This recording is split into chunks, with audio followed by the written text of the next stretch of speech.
So, we watched your lesson. Mm-hmm. What was something that you noticed that went well with that lesson?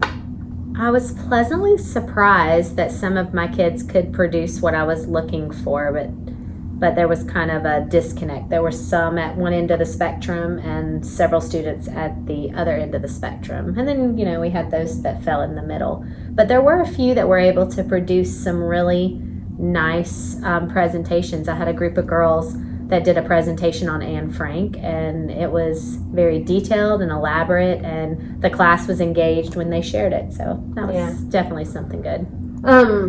On a scale of like 1 to 10, 1 being probably the worst teaching you did, 10 being the absolute best, where would you have ranked that activity? Probably I would say about a 6, just because, like I said, there were some that I felt like were at the lower end of the spectrum of being able to present the information.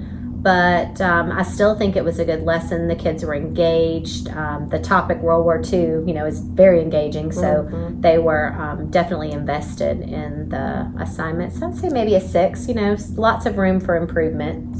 What do you think would improve that lesson? Like, what would you do to try? What was like a goal you would want to improve? How would you improve it to get to a 10 or 8 or whatever our goal might be?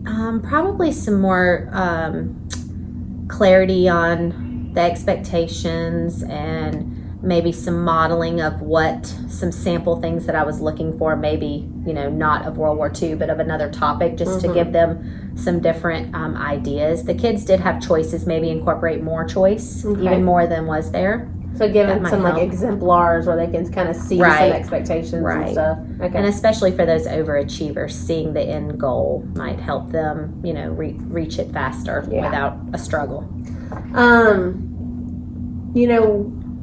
You talked about like the technology, like, I heard you talking about like being able to the girls who did the presentation, that the kids are really engaged with that. What is something that you want to have your kids be able to do, like at the end of this? Like, what you had this task over World War II as a choice board where they were having to produce different things. But what is something that you were really wanting to work towards or to have your students be able to do? I really want them to be more of a producer of the technology instead of just the bare minimum dabbling in technology. I want them to be the producer of what format they're going to use, how they're going to present the information, make sure the information is engaging to the other students, things kind of like taking that. ownership in what they're learning. Instead of just regurgitating like what I'm showing them, maybe take those ideas and produce their own works. Okay. All right. So the goal, you had talked about was, that you want what? My students to be more producers of technology instead of just followers of what's happening. Like more or they can produce something. Yes. All right. So your goal. What goal do you want to have? Like, how many students would you feel if you had this many students to be able to produce a piece of technology? Like, what's your goal? I would say out of my 30 students, I would feel successful if 25 of them all right, were producers of technology. Okay, so let's go ahead and state, so for the next task, that 25 out of 30 are going to be producers of technology of some sort of whatever the task that you give them. Okay. All right, so we have a really good goal in mind. 25 out of 30 students would be able to produce some kind of technology.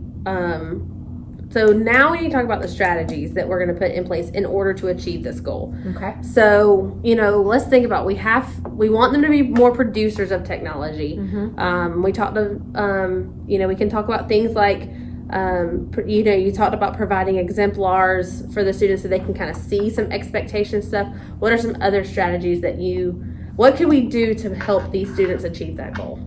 I think I need to first make sure that the expectations are clear, that they know what I'm looking for. I definitely think the exemplars would help, especially some of my students that are already, familiar with technology and good with technology. I think showing them how to go to that next level would be a great strategy. I think incorporating choice is always good, especially with fifth graders, so they have some autonomy over what they're doing. So maybe provide them with some sort of like checklist of the expectations, to get through what I'm looking for. And also maybe some kind of like choice board or option board where they can choose the format of how they present their product. Definitely. That way they can show, their own creativity and their own style. Because you definitely have different students that are more, let me create something, that have that creativity of creating something versus someone who is a performer that can do different things like flip grids or create videos to show. So I think that's a great strategy of providing choice, because then it'll really make sure to hit all of your different learners and they can choose the type of technology they want to produce.